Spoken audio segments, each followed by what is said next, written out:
जय हिंद साथियों। स्टडी रथ 101 YouTube channel में आप लोगों का स्वागत है। आज देखिए हमारे एसएससी जीडी के लिए हिंदी का प्रैक्टिस सेट नंबर 14 है। तो अच्छे से आप लोग इस प्रैक्टिस सेट को करिएगा और आप लोगों को ने कितना प्रश्न सही किया है कमेंट करके बताइएगा। और अगर चैनल पर नए हैं तो चैनल को सब्सक्राइब कर लीजिए। चलिए आज का प्रैक्टिस सेट शुरू करते हैं। देखिए ये आ रहा है हमारा पहला क्वेश्चन। हमारा पहला क्वेश्चन है मुहावरे से। क्या मुहावरा है कि हाथ मलना मुहावरे का सही अर्थ। तो देखिए हाथ मलना मुहावरे का अर्थ होता है पश्चाताप करना। जैसे अभी हमारा एसएससी जीडी का एग्जाम होने वाला है, तो जिन भाइयों का एग्जाम निकल जाएगा उनका तो ठीक रहेगा, और जो नहीं निकाल पाएंगे या जिनका नहीं निकलेगा, नहीं पढ़े रहेंगे, वो हाथ मलते रह जाएंगे यानी पश्चाताप करेंगे। तो हाथ मलना मुहावरे का अर्थ होता है पश्चाताप करना। ये सभी गलत हैं। पश्चाताप करना इसका राइट आंसर है। अब देखते हैं अपना अगला क्वेश्चन। अगला क्वेश्चन हमारा वर्तनी से, हमें शुद्ध वर्तनी वाला शब्द बताना है। तो देखिए ये कनिष्ठ लिखा है, ये भी गलत है। शुद्ध क्या होता है, इसका शुद्ध होता है कनिष्ठ, ऐसे होता है कनिष्ठ, ठीक है। और ये शिष्ट, ये भी गलत लिखा है, ये होता है शिष्ट। ये फिफ्ट होता है, ये भी गलत लिखा है। और ये देखिए घनिष्ठ एकदम सही लिखा है। और इसमें बी शिष्ट लिखा है, इसमें वी होना चाहिए, वी। जहाँ पर ये बी लिखा है वहाँ पर वी होना चाहिए। तो ये सभी गलत थे। ऑप्शन नंबर 3 इसका राइट आंसर है घनिष्ठ। चलते हैं अपने अगले क्वेश्चन पर। देखिए अगला क्वेश्चन हमारा क्या कह रहा है। अगला क्वेश्चन कह रहा है कि रेखांकित खंड को प्रतिस्थापित करने के लिए उपयुक्त विकल्प का चयन करें। तो देख लीजिए अपना, इसे पढ़ते हैं। रेखांकित खंड क्या है कि दफ्तर के आवश्यक कार्य में व्यस्त रहते के कारण मुझे अवकाश नहीं मिली।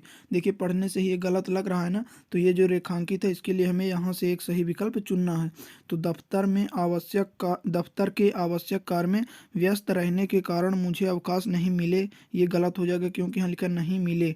व्यस्त रहने के कारण मुझे अवकाश नहीं मिला, देखिए ये एकदम राइट है। आप लोग इसे एक बार फिर से शुरू से पढ़ लीजिए कि दफ्तर के आवश्यक कार्य में व्यस्त रहने के कारण मुझे अवकाश नहीं मिला, ये एकदम राइट है। बाकी ये सभी गलत हैं। व्यस्त रहते के कारण, देखिए पढ़ने से गलत लग रहा है, और बदलाव की आवश्यकता तो थी, तो ये सभी गलत हो जाएंगे। ऑप्शन नंबर 2 इसका राइट है।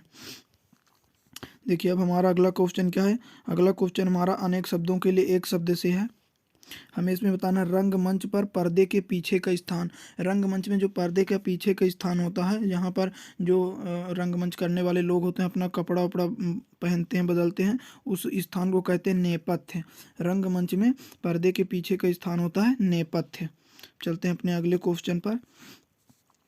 अगला क्वेश्चन भी देख लीजिए, हमारा अनेक शब्दों के लिए एक शब्द से है।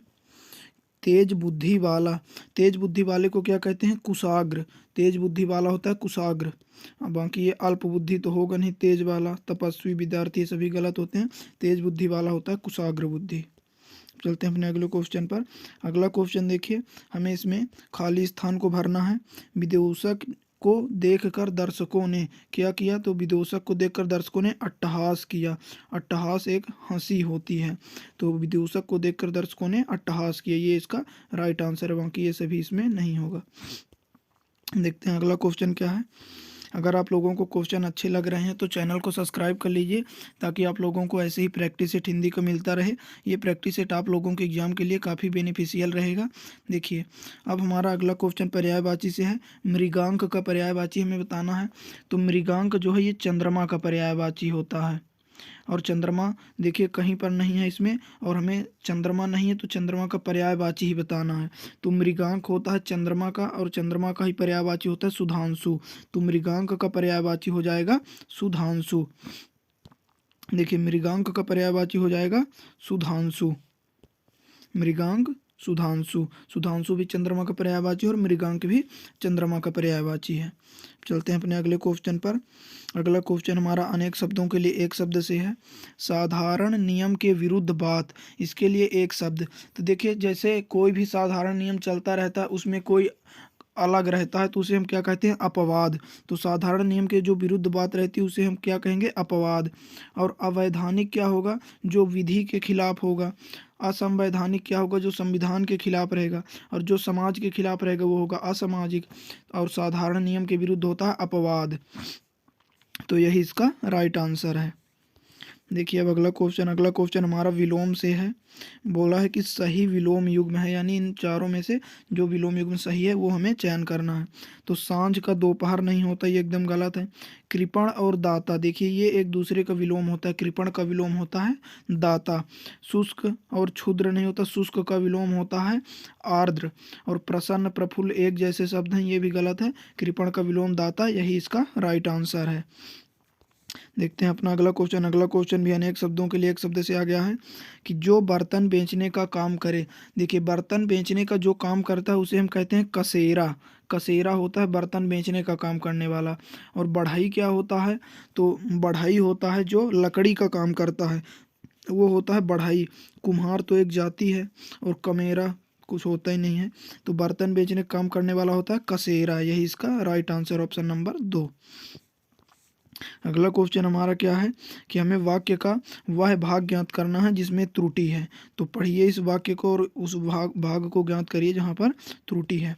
देखिए परिवार नियोजन को कार्यक्रमों द्वारा जनसंख्या वृद्धि को रोका जाना चाहिए। देखिए पढ़ने से ही आपको यहाँ पर गलत लगेगा, परिवार नियोजन को कार्यक्रमों द्वारा, परिवार नियोजन को नहीं, परिवार नियोजन के कार्यक्रमों द्वारा जनसंख्या वृद्धि को रोका जाना चाहिए।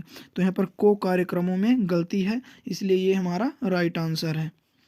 चलते हैं अपने अगले क्वेश्चन पर। अगला क्वेश्चन देखिए विलोम से आ गया है। अवनति का विलोम हमें बताना है। तो अवनति का विलोम क्या होता है, उन्नति। उन्नति अवनति एक दूसरे के विलोम होते हैं। देखते हैं अपना अगला क्वेश्चन क्या है। अगला क्वेश्चन भी हमारा विलोम से आ गया है। हमें निष्ठुर का विलोम बताना है। तो निष्ठुर का विलोम होता है करुण, ये इसका राइट आंसर है। निष्ठुर का विलोम होता है करुण। देखते हैं अगला क्वेश्चन क्या है। अगला क्वेश्चन हमारा वर्तनी से आ गया है। इसमें हमें शुद्ध वर्तनी का चयन करना है। देखिए ये भी गलत है, ये गलत, ये गलत। शताब्दी ऐसे लिखी जाती है, सलजम वाला सा रहेगा, बड़ा था और बड़ी दी, शताब्दी, ये इसका राइट आंसर है। बाकी सभी गलत हैं। फिर अगला क्वेश्चन क्या है। अगला क्वेश्चन में क्या करना है कि हमें ये जैसे ये वाक्य लिखा है तो इसका शुद्ध रूप इनमें से चयन करना है।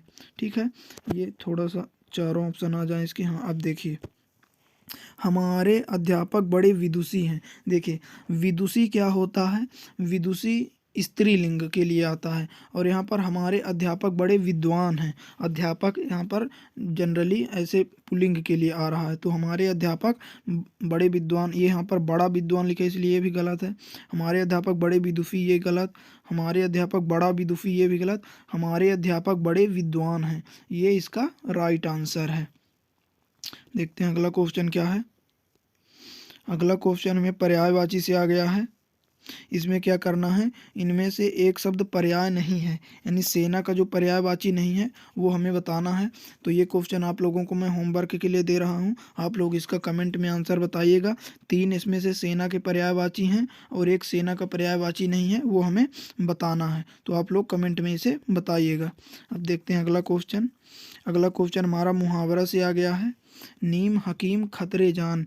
नीम हकीम खतरे जान मुहावरे का अर्थ होता है कि अल्प ज्ञान हानिकारक, यानी अल्प ज्ञान हानिकारक होता है। उसी के संदर्भ में हम नीम हकीम खतरे जान मुहावरा का प्रयोग करते हैं। बाकी ये सभी गलत हैं। देखते हैं अगला क्वेश्चन। अगला क्वेश्चन हमारा बर्तनी से आ गया है। इसमें हमें शुद्ध वर्तनी चुनना है। महत्व महत्व महत्व, ये देखिए ये दो तो आप देखते ही गलत कर देंगे, और अगर आप नहीं पढ़े रहेंगे तो अब आप इन दोनों में कंफ्यूज होंगे। तो महत्व की वर्तनी ये वाली एकदम सही है, ये ऐसे महत्व नहीं लिखा जाता। तो ये वर्तनी आप लोग ध्यान में रखिएगा, महत्व ऐसे लिखा जाता है। ऑप्शन नंबर डी इसका राइट आंसर है। अब अगला क्वेश्चन हमारा क्या है। अगला क्वेश्चन है जिसका इलाज ना हो सके। ये अनेक शब्दों के लिए एक शब्द से आ गया कि जिसका इलाज ना हो सके। तो जिसका इलाज नहीं हो सकता उसे हम कहेंगे असाध्य। जैसे किसी को असाध्य रोग हो जाए जिसका इलाज ना हो सके, जैसे आज की डेट पर अभी एड्स असाध्य रोग बना हुआ है, यानी उसे साधा नहीं जा सकता या उसका इलाज नहीं हो सकता। तो इसका right answer option number A. तो आज के हमारे क्वेश्चन पूरे होते हैं। उम्मीद है आप लोगों को अच्छा लगा होगा। जो क्वेश्चन होमवर्क के लिए दिया है उसका आप कमेंट में आंसर बताइएगा। फिर मिलेंगे आपसे नेक्स्ट वीडियो में, तब तक के लिए धन्यवाद। जय हिंद।